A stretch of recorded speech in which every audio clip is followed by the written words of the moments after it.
这是什么鸟？这只是红鸠，红鸠。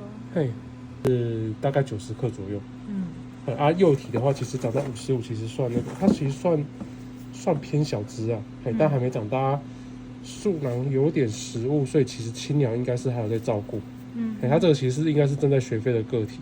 是。看起来好像其实可以不用进来呢。那是有一点点微微的下力啊，就是它屁股那个地方有一点点沾到粪便的痕迹。不然的话其实正常应该是干的嘛啊。然后它的树囊其实是摸起来是有一些固体的食物，所以应该是正在学吃，然后青鸟也有在照顾，这样子。